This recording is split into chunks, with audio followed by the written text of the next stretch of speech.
नमस्कार, मैं मोनिका स्वागत करती हूँ आपका अपने YouTube channel study with Monika में। आज की क्लास में शुरू करेंगे हम क्लास 12th हिस्ट्री का हमारा 15 चैप्टर संविधान का निर्माण एक नए युग की शुरुआत। इस चैप्टर में हम देखेंगे कि जिस तरह से जब भारत आज़ाद हुआ 15 अगस्त 1947 को, उसके बाद जो राजनेता थे वो ये सोचने में लगे कि भाई इतना बड़ा देश है, इतनी विशाल जनसंख्या है, अब सत्ता जो है वो भारतीयों के हाथ में आ गई है, तो किस तरह से इस पूरे देश को, पूरे शासन को अच्छी तरह से भली भांति हम किस तरह से चलाएं, इसके लिए कुछ जो है हमारे लिए कुछ नियम बनने चाहिए, कुछ कानून बनने चाहिए, हमारे देश का एक संविधान बनना चाहिए और वो लिखित रूप में होना चाहिए सबके लिए, जिसमें समान प्रावधान हो, किसी के साथ किसी भी तरह का कोई भेदभाव न किया जाए। तो इस तरह से जो है संविधान निर्माण की शुरुआत हुई। इस चैप्टर में इसके ऊपर ही हम बात करने वाले हैं। भारतीय संविधान 26 जनवरी 1950 को अस्तित्व में आया और यह दुनिया का सबसे लंबा संविधान है। देखिए, हमारा जो भारत का संविधान है वो 26 जनवरी 1950 को जो है अस्तित्व में आया, मतलब उसको लागू। ये दुनिया का सबसे लंबा संविधान माना जाता है। इसमें हर पहलू पर जो है गौर किया गया है कि किसी भी देश को किस तरह से जो है शासन को अच्छी तरह चलाया जाए। इन सारी बातों का जो है इसमें जिक्र किया गया है। यदि हम अपने देश के आकार और विविधता पर ध्यान दें तो इसकी लंबाई व पेचीदगी को आसानी से समझ सकते हैं। देखिए, हमारे देश का संविधान जो है वो इतना लंबा क्यों है, इतना पेचीदा क्यों है? क्योंकि भारत एक बहुत बड़ा देश है। यहाँ बहुत ज़्यादा जो है जनसंख्या रहती है और जो है यहाँ पर विविधता बहुत है। विविधता का मतलब ये है कि यहाँ पर अलग अलग धर्मों के, अलग अलग जातियों के, अलग अलग जो है क्षेत्रों पर अलग जो है अलग अलग हमें चीज़ें देखने को मिलती है। कहीं पर भाषा अलग है, किसी का धर्म अलग है, तो बहुत सारी विविधताएं यहाँ पर हैं। इसलिए हमारा जो संविधान है वो इतना बड़ा है, क्योंकि सभी धर्मों का, सभी जातियों का, सभी नस्लों का, सभी भाषाई क्षेत्रों का, हर चीज़ का जो है इसमें ख्याल रखा गया है। स्वतंत्रता के समय भारत न केवल एक विशाल और विविधतापूर्ण बल्कि गहरे तौर पर बिखरा हुआ देश भी था। देखिए, जब भारत को स्वतंत्रता मिली, जनसंख्या यहाँ ज़्यादा है ही, विशाल तो ये है ही, विविधता भी यहाँ है, अलग अलग धर्मों जातियों के लोग भी यहाँ रहते हैं। लेकिन उस समय पर ये एक बिखरा हुआ देश भी था, क्योंकि जिस तरह से भारत को स्वतंत्रता मिली थी वो एक ऐसी उस पर मिली थी कि भाई भारत का बंटवारा हो गया था। हिंदू मुस्लिम का जो फ़र्क हमें देखने को साफ मिला, तो भारत जो है दो भागों में बट गया था। मतलब ये बिखरा हुआ जो देश था उस समय में, ऐसे देश में एकजुटता और प्रगति के लिए एक विस्तृत गहन विचार विमर्श पर आधारित और सावधानी पूर्वक सूत्रबद्ध किया गया सावधान लाजमी था। अब जो है इतनी सारी विविधताएं थी, तो हमें ये क्या ध्यान रखना था कि जो भी संविधान बनाया जाए उसमें सबके जो है अधिकारों का, सबके कर्तव्यों का ध्यान रखा जाए कि भाई किसी को भी ये ना लगे कि चाहे कोई अल्पसंख्यक है, कोई हिंदू है, कोई मुस्लिम है, कोई सिख है, तो उनको ऐसा नहीं लगना चाहिए कि भाई उनके अधिकारों की जो है यहाँ पर ध्यान नहीं रखा गया। हमारे संविधान ने अतीत और वर्तमान के घावों पर मरहम लगाने और विभिन्न वर्गों, जातियों और समुदाय में बैठे भारतीयों को एक साझा राजनीतिक प्रयोग में शामिल करने में मदद की है। देखिए, जिस तरह से घाव मिले लोगों को, घाव मिलने का मतलब क्या है कि भाई देश का बंटवारा हुआ था, बहुत हिंसात्मक जो है यहाँ पर दंगे हुए थे हिंदू मुस्लिमों के बीच, लेकिन उसके बावजूद जो हमारा संविधान बनाया गया उसने एक मरहम का काम किया लोगों के लिए कि भाई जब भी ये संविधान बनकर तैयार हुआ तो इसमें जो है हिंदू मुस्लिम और इसमें किसी भी तरह का किसी के साथ कोई भेदभाव नहीं किया गया। बेशक से हिंदू जो भारत है उसको जो है हिंदू बहुल राष्ट्र माना जाता है, लेकिन मुसलमानों के जो अधिकार हैं उनका भी ध्यान रखा गया, जो अल्पसंख्यक हैं उनका भी ध्यान रखा गया, या फिर जो अपने आप को निचली जाति से संबंधित मानते हैं उनका भी इसमें पूरा ध्यान रखा गया। दूसरी ओर इस संविधान ने लंबे समय से चली आ रही ऊंच नीच और अधीनता की संस्कृति में लोकतांत्रिक संस्थानों को विकसित करने का प्रयास किया कि भाई जो भी संविधान बना उसमें जो जो लोग अपने आप को निचली जाति के मानते थे वो कहते थे कि भाई जो सरकार है वो हमारे अधिकारों का जो है ध्यान नहीं रख रही, हमारे प्रतिनिधित्व नहीं कर रही। तो इस तरह का कोई उदाहरण हमें देखने को नहीं मिला। सबका जो है समान रूप से उसमें ध्यान रखा गया संविधान बनाते समय। भारत के संविधान को दिसंबर 1946 से दिसंबर 1949 के बीच सूत्रबद्ध किया। देखिए करीब करीब 3 साल लगे इसको बनाने में। इस दौरान आपकी बुक में जो है 3 साल दिए गए हैं, लेकिन एग्जैक्ट अगर टाइम बताएं तो 2 वर्ष 11 महीने और 18 दिन का समय जो है संविधान को बनाने में लगा था। इस दौरान संविधान में इसके मसवीदे पर एक भाग पर लंबी चर्चाएं चली। संविधान में कुल 11 सत्र हुए, जिसमें 165 दिन बैठकों में गए। देखिए संविधान इतना लंबा है तो ये नहीं कि ये आसानी से बनकर तैयार हो गया था। लगभग 3 साल का इसमें समय लगा। 11 सत्र बुलाए गए। 11 सत्र का मतलब होता है ऐसी बैठकें बुलाए जाना, जिसमें सत्र का मतलब होता है एक नियत समय के लिए, भाई टाइम जो है वो फिक्स कर दिया जाता है। तो करीब करीब 165 दिन जो है बैठकें हुई, तब जो है जाकर हमारा संविधान तैयार हुआ। अब सत्रों के बीच विभिन्न समितियां, उप समितियां मसवेदों को सुधारने का काम करती थी। बहुत सारी समितियां बनाई गई, उप समितियां बनाई गई, जो इसके हर पहलू पर ध्यान कर रही थी, हर चीज़ पर गौर कर रही थी कि भाई किसी भी तरह से किसी के साथ कोई भेदभाव ना हो। देखिए उथल पुथल का दौर, जैसे कि हम जानते हैं 15 अगस्त 1947 को जब भारत आज़ाद हुआ तो वो 2 टुकड़ों में बट गया था। तो ये उथल पुथल का दौर था, क्योंकि हिंदू मुस्लिम के जो दंगे हुए थे, मुसलमान जो है वो पाकिस्तान गए, जो पाकिस्तान में रहने वाले हिंदू थे वो भारत की तरफ आ रहे थे। आपस में जो है खूब लड़ाइयाँ हुई, खूब झगड़े हुए थे। तो ये जो दौर था ये उथल पुथल का था। संविधान निर्माण से पहले के साल काफ़ी उथल पुथल वाले थे। यह महान आशाओं का क्षण भी था और भीषण मोह भंग का भी। देखिए आशाओं का क्षण क्या था कि भाई भारत को अंग्रेज़ों से आज़ादी मिल गई, लेकिन मोह भंग कैसे हो गया कि हमारे देश का बंटवारा हो गया था। 15 अगस्त 1947 को भारत आज़ाद तो कर दिया गया, लेकिन इसके साथ इसका विभाजन भी कर दिया गया। लोगों की स्मृति में 1942 का भारत छोड़ो आंदोलन अभी भी जीवित था। भारत छोड़ो आंदोलन गांधी जी ने चलाया था 8 अगस्त 1942 को, जिसमें उन्होंने स्पष्ट कर दिया था कि अब चाहे कुछ भी हो जाए, अब जो अंग्रेज हैं उनको यहाँ से जाना पड़ेगा और भारत को स्वतंत्रता देनी पड़ेगी। पिछले चैप्टर में भी 13 चैप्टर में हमने इसके बारे में बात की कि किस तरह से गांधी जी ने इतने सारे आंदोलन चलाए, उनको खूब जन समर्थन मिला लोगों का, और वो अपने आंदोलनों में सफल भी हुए, और अंततः उन्हीं के प्रयासों से ये कहा जाता है कि भारत को स्वतंत्रता मिली। तो जो भारत छोड़ो आंदोलन की जो यादें थी वो अभी तक लोगों के जहन में थी। जो ब्रिटिश राज के खिलाफ सबसे व्यापक जन आंदोलन था। देखिए सबसे व्यापक जन आंदोलन किसे कहा गया है? भारत छोड़ो आंदोलन को। विदेशी सहायता से सशस्त्र संघर्ष के जरिए स्वतंत्रता पाने के लिए सुभाष चंद्र बोस द्वारा किए गए प्रयास भी लोगों को बखूबी याद थे। अब देखिए जो भी स्वतंत्रता के लिए संघर्ष हुए, सुभाष चंद्र बोस की भी उसमें महत्वपूर्ण भूमिका रही। विदेशी सहायता से जो है जो है उन्होंने क्या किया, विदेशी सहायता का मतलब क्या है? जो सुभाष चंद्र बोस थे उन्होंने आज़ाद हिंद फौज के गठन किया था, वो जापान की सहायता से किया था, मतलब विदेशी सहायता से। तो उन्होंने भी जो है आज़ादी के लिए अपने संघर्ष में जो है बहुत महत्वपूर्ण भूमिका निभाई थी।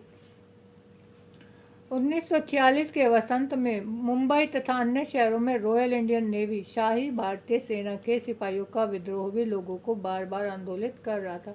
1946 में जब मुंबई तथा अन्य शहरों में जो हमारी जो भारतीय सेना थी, जो उनने किस तरह से जो है अंग्रेज़ों के खिलाफ़ अपने आंदोलन चला दिए थे, तो वो भी जो है लोगों को अभी तक याद है।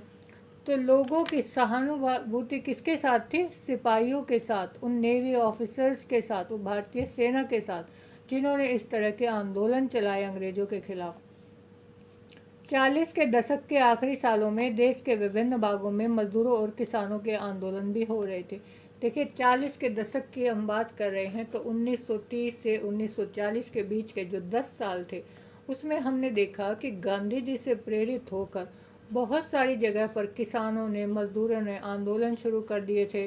जो किसान थे उन्होंने जो है सरकार को, जो अंग्रेज़ी सरकार थी उनको टैक्स देने से मना कर दिया। जो श्रमिक थे उन्होंने हड़ताल करनी शुरू कर दी, फैक्ट्रियों में काम करने से मना कर दिया। तो इस तरह से बहुत सारे लोग जो थे वो आंदोलन कर रहे थे स्वतंत्रता के लिए। व्यापक हिंदू मुस्लिम एकता इस जन आंदोलन का एक अहम पहलू था, और जो चाहे वो हिंदू थे चाहे मुस्लिम थे, सब एक साथ जो है मिलकर भारत की स्वतंत्रता के लिए लड़ रहे थे।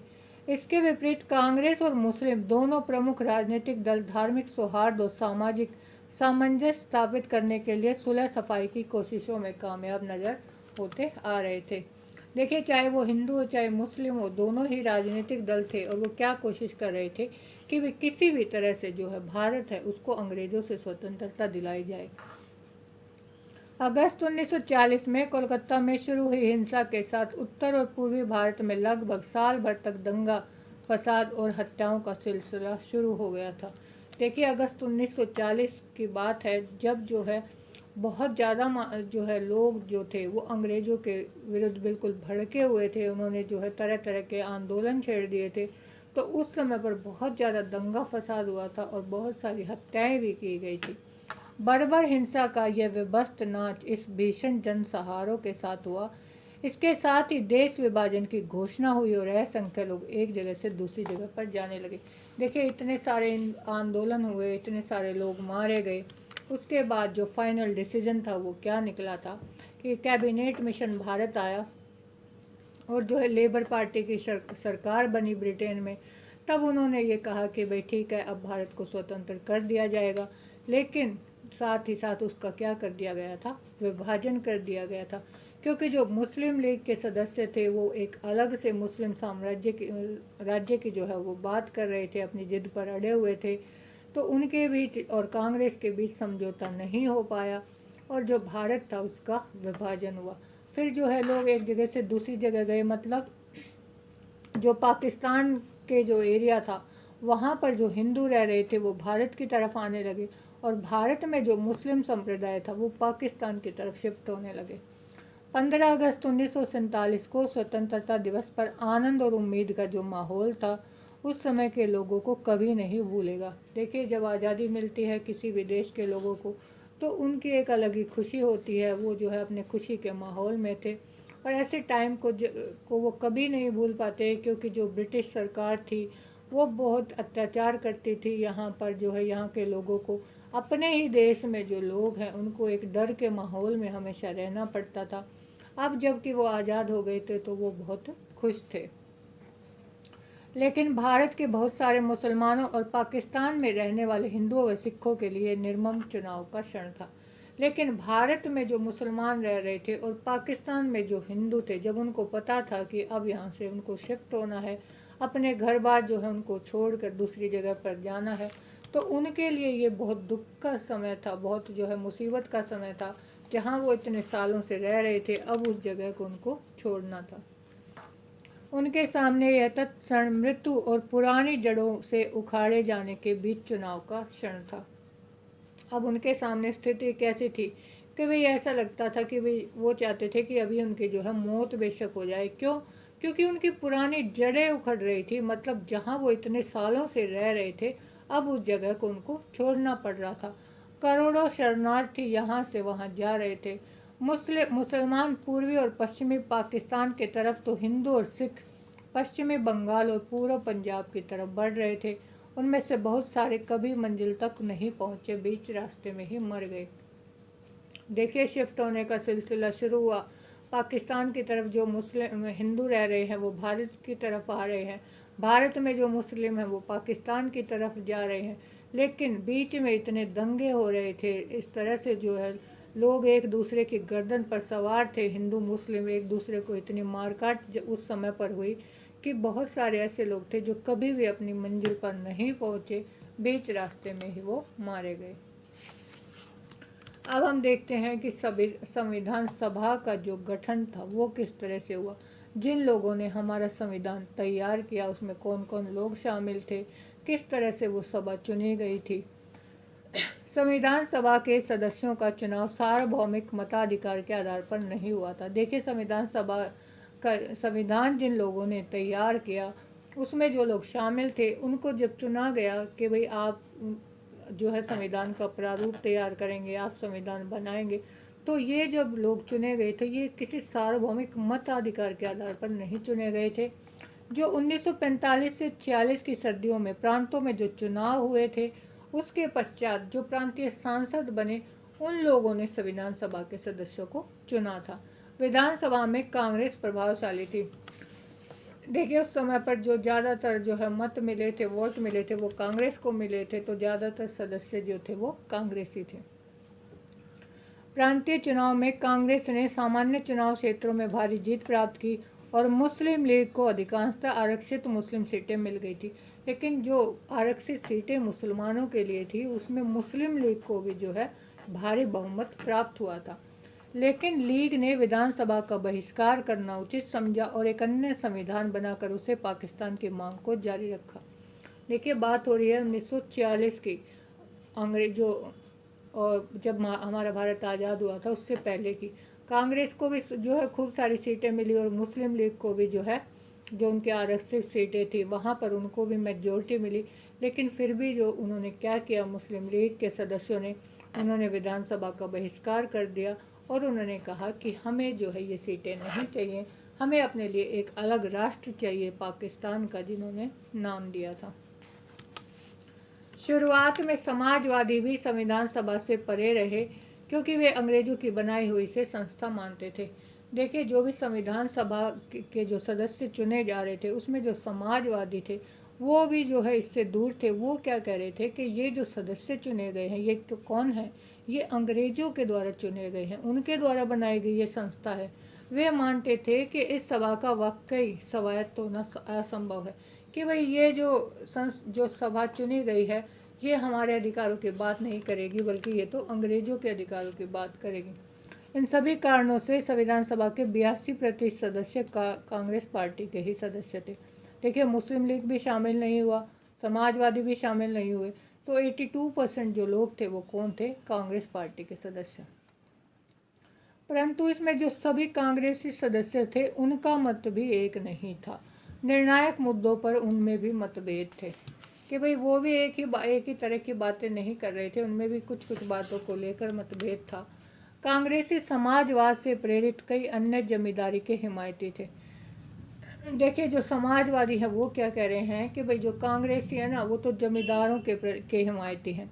वो जो है, जो गरीब लोग हैं, जो निचली जातियों के लोग हैं या अल्पसंख्यक लोग हैं, वे उनकी जो है, उनके बारे में जो है कि उनके अधिकारों का ध्यान नहीं रखेंगे। वो तो जमींदारों के, अमीरों के हिमायती हैं। कई राष्ट्रीय आंदोलन की वजह से कांग्रेसी वाद विवाद और मतभेदों के बीच की खोज करना सीख गए थे। संविधान सभा में भी कांग्रेस सदस्यों ने कुछ ऐसा ही रुख बनाया। लेकिन जो कांग्रेस के जो नेता थे, देखिए, वो शुरू से ही इस तरह के आंदोलन, इस तरह के विरोधों को देखते आए हैं शुरू से ही, कि भाई कहीं मुस्लिम लीग उनका विद्रोह, जो उनका जो है प्रतिद्वंदी बन जाते हैं मुस्लिम लीग के सदस्य, कभी जो है अल्पसंख्यक उनके सामने आ जाते हैं। तो वो क्या करना सीख गए थे कि भाई अब जो है बीच बचाव का रास्ता वो किसी न किसी तरह से निकाल ही लेते थे। संविधान सभा में हुई चर्चाएं भी प्रभावित होती थी। देखिए, जो संविधान सभा के सदस्य थे, संविधान कोई एक दिन में तो बन के तैयार नहीं हुआ, उनके बीच जो है आपस में चर्चाएं होती थी, वाद विवाद होते थे। जब संविधान सभा में बहस होती थी तो विभिन्न पक्षों की दलीलें अखबारों में भी छपती थी। अब वहाँ पर जो भी डिस्कशन होता था, जो भी वार्तालाप होती थी, वे सारी चीज़ें जो है अखबारों में भी, जो है मीडिया में भी आती थी। तो सामाजिक रूप से होने वाली आलोचना से किसी मुद्दे पर बनी सहमति असहमति पर गहरा असर पड़ता था। अब कोई भी बात जब मीडिया के सामने आ जाती है, तो मीडिया से जब आम जनता के सामने जब कोई बात पहुंचती है, तो उसका भी अपना असर है कि भाई चाहे किसी बात पर सहमति है, चाहे असहमति है, तो उसके ऊपर वे खूब जो है वाद विवाद, खूब चर्चाएं करने के बाद ही डिसीजन लेते थे। कई अल्पसंख्यक अपनी मातृभाषा की रक्षा की मांग करते थे। देखिए, अल्पसंख्यक का मतलब है वो मानते हैं कि भाई हमारी संख्या कम है, हमारी मेजॉरिटी नहीं है। लेकिन भारत जैसा हम जानते हैं कि भाई अलग अलग क्षेत्रों में अलग अलग भाषाएं बोली जाती हैं, अलग अलग धर्म के लोग रहते हैं। तो कुछ अल्पसंख्यक जो थे वो मानते थे कि भाई हमारी मातृभाषा की रक्षा की जाए। अब जो धार्मिक अल्पसंख्यक थे वो चाहते थे कि उनके धर्म की रक्षा हो। जो दलित थे वो चाहते थे कि भाई हमारी जाति जो है वो उसका शोषण ना हो। तो भिन्न भिन्न तरह के लोग थे, उनके अलग अलग विचार थे। सांस्कृतिक अधिकारों एवं सामाजिक न्याय के लिए कई महत्वपूर्ण मुद्दों पर चर्चा हुई। तो इस तरह से बहुत सारी बातें थी जिनके ऊपर उस संविधान सभा जो थी उसकी जो है चर्चाएं हुई, तब जाकर जो है हमारा संविधान बना था। मुख्य आवाज़ें का मतलब क्या है कि इस संविधान सभा में कौन लोग शामिल थे और किस तरह से उन्होंने संविधान का निर्माण किया। संविधान सभा में 300 सदस्य थे। इनमें से 6 सदस्यों की भूमिका महत्वपूर्ण रही। देखिए टोटल जो सदस्य थे बनाने वाले संविधान को के निर्माता जो थे उसमें 300 सदस्य थे, लेकिन 6 में लोग जो हैं यहाँ पर गिनवाए गए हैं। उनमें से 3 तो हैं जवाहरलाल नेहरू, वल्लभ भाई पटेल और डॉक्टर राजेंद्र प्रसाद। ये तीनों कौन थे? कांग्रेस के सदस्य थे। अब जो जवाहरलाल नेहरू थे उन्होंने एक उद्देश्य प्रस्ताव जो है पेश किया था। उन्होंने ये प्रस्ताव भी पेश किया कि भारत का राष्ट्रीय ध्वज केसरी या सफ़ेद गहरे हरे रंग की 3 बराबर चौड़ाई वाली पट्टियों का तिरंगा झंडा होगा। संविधान सभा में जब नेहरू जी ने अपना जो उद्देश्य प्रस्ताव पेश किया तो उसमें उन्होंने ये लिखा था कि भाई जो भारत का जो राष्ट्रीय ध्वज होगा वो किस तरह का होगा। उसमें जो है सबसे ऊपर केसरिया रंग होगा, बीच में सफ़ेद होगा और नीचे गहरा हरा रंग होगा। 3 पट्टियों में जो है ये विभाजित होगा और तीनों पट्टियाँ जो है बराबर होंगी। बीच में गहरे नीले रंग का एक चक्र होगा। पटेल मुख्य रूप से पर्दे के पीछे कई महत्वपूर्ण काम कर रहे थे। देखिए जो पटेल थे, सरदार वल्लभ भाई पटेल, वो क्या काम कर रहे थे? उन्होंने सबसे महत्वपूर्ण काम क्या किया था? जो भी अलग अलग रियासतें जो भारत में थी उनको एक करने का काम किया था। उन्होंने कई रिपोर्टों के प्रारूप लिखने में खास मदद की और परस्पर विरोधी विचारों के बीच सहमति पैदा करने की महत्वपूर्ण भूमिका निभाई थी। देखिए जो भी खिलाफ बोलता था, जिनके विचार नहीं मिलते थे, सरदार वल्लभ भाई पटेल ने उन लोगों को समझाया, उनके विचारों को जो है सहमति में परिवर्तित किया। राजेंद्र प्रसाद संविधान सभा के अध्यक्ष थे। जो संविधान सभा के अध्यक्ष थे वो कौन थे? डॉक्टर राजेंद्र प्रसाद। देखिए एक एक जो लाइन है वो इतनी इम्पोर्टेंट है कि क्वेश्चन के लिए एग्ज़ाम में क्वेश्चन आ जाता है कि संविधान सभा के अध्यक्ष कौन थे? डॉक्टर राजेंद्र प्रसाद। सभा में चर्चा रचनात्मक दिशा ले और सभी सदस्यों को अपनी बात कहने का मौका मिले, यह उनकी जिम्मेदारी थी। किसकी जिम्मेदारी थी? अध्यक्ष की जिम्मेदारी, मतलब डॉक्टर राजेंद्र प्रसाद की, कि भाई जो भी यहाँ पर बातें हो रही हैं वो रचनात्मक दिशा ले। मतलब ये नहीं कि भाई बैठ के ऐसे ही बातें करें, कोई ना कोई जो है वो सही दिशा में कार्य करें, किसी न किसी नतीजे पर पहुँचे और सबको जो है अपनी बात कहने का मौका मिले। कांग्रेस के स्त्री गुट के अलावा प्रख्यात विधिवेता, अब 3 लोग तो ये कांग्रेस के हो गए भाई, 3 मेन आदमी में हमने गिना दिए, राजेंद्र प्रसाद, सरदार वल्लभ भाई पटेल और जवाहरलाल नेहरू। अब 3 लोग और कौन थे? वे थे एक प्रख्यात विधिवेता। विधिवेता का मतलब होता है कानून को जानने वाले, और अर्थशास्त्री जिन्हें जो है इकोनॉमी का जो है पूरा ज्ञान होता है, वो थे भीमराव अंबेडकर। भी सभा के सबसे महत्वपूर्ण सदस्यों में से एक थे। यद्यपि ब्रिटिश शासन के दौरान अंबेडकर कांग्रेस के राजनीतिक विरोधी रहे। देखिए जब भी ब्रिटिश का शासन था अंबेडकर कांग्रेस के विरोधी थे। क्यों? क्योंकि जो भीमराव अंबेडकर हैं वो एक दलित जाति से संबंध रखते थे और वो उनका मानना ये था कि जो कांग्रेस जो भी बातें ब्रिटिश सरकार के सामने रख रही है उसमें वो दलितों के हित की जो है बात नहीं कर रही, तो वो उनका विरोध करते थे। महात्मा गांधी जी ने उनको कई बार समझाने का प्रयास किया कि भाई इस तरह का ऐसा कुछ नहीं है। वो जो है महात्मा गांधी ये चाहते थे कि भाई इसी तरह का भेदभाव ना माना जाए किसी, भाई चाहे कोई दलित है चाहे कोई ऊंची जाति का है, तो वो सबको समान मानते थे। तो कई बार उन्होंने भीमराव अंबेडकर सबको समझाने का प्रयास भी किया, परंतु स्वतंत्रता के समय महात्मा गांधी की सलाह पर उन्होंने केंद्रीय विधि मंत्री का पद संभालने का न्योता दिया गया था। इस भूमिका में उन्होंने संविधान की प्रारूप समिति के अध्यक्ष के रूप में काम किया। देखिए गांधी जी ने उनको, हालांकि वो कांग्रेस के विरोधी रहे हैं, फिर भी गांधी जी की बात पर वो मान गए थे और उन्होंने जो है प्रारूप समिति के अध्यक्ष का पद संभाल लिया था। प्रारूप समिति का मतलब क्या होता है? प्रारूप का मतलब था कि हमें जो अपना संविधान तैयार करना है उसका प्रारूप तैयार करना है कि किस तरह का संविधान हमारा बनेगा। उसके अध्यक्ष बने थे भीमराव अंबेडकर। अब अन्य जो दो लोग थे वो भी वकील थे। वो कौन थे? एक थे के.एम. मुंशी और दूसरे थे मद्रास के अल्लादी कृष्णा स्वामी अय्यर। ये दोनों भी वकील थे। इनको भी जो है कानून का अच्छा ज्ञान था। दोनों ने ही संविधान के प्रारूप पर महत्वपूर्ण सुझाव दिए। इन 6 सदस्यों को 2 प्रशासनिक अधिकारियों ने महत्वपूर्ण सहायता दी। देखिए, प्रशासनिक अधिकारी होते हैं जो IAS IPS लेवल के जो अधिकारी होते हैं वो कौन थे? एक थे BN राव और दूसरे जो थे वो थे SN मुखर्जी। इन लोगों ने भी संविधान बनाने में जो है बहुत महत्वपूर्ण भूमिका निभाई। इन्होंने भी जो है अपनी अपनी सलाह दी, क्योंकि पढ़े लिखे समझदार लोग हैं, IAS प्रशासनिक अधिकारी हैं, तो उन्होंने भी अपने विचार रखे भाई किस तरह से हमें हमारे संविधान में किन किन बातों को शामिल करना चाहिए। मुखर्जी जटिल प्रस्ताव को स्पष्ट वैदिक भाषा में व्यक्त करने की क्षमता रखते थे। देखिए, जो SN मुखर्जी थे, स्पष्ट वैदिक भाषा, जटिल अगर किसी ने कोई ऐसी बात कही जिसकी भाषा समझ में नहीं आ रही, जो लोगों के लिए समझने में आसान नहीं है, तो उस बात को बड़ी सरलता से लोगों के सामने पेश करने की क्षमता रखते थे।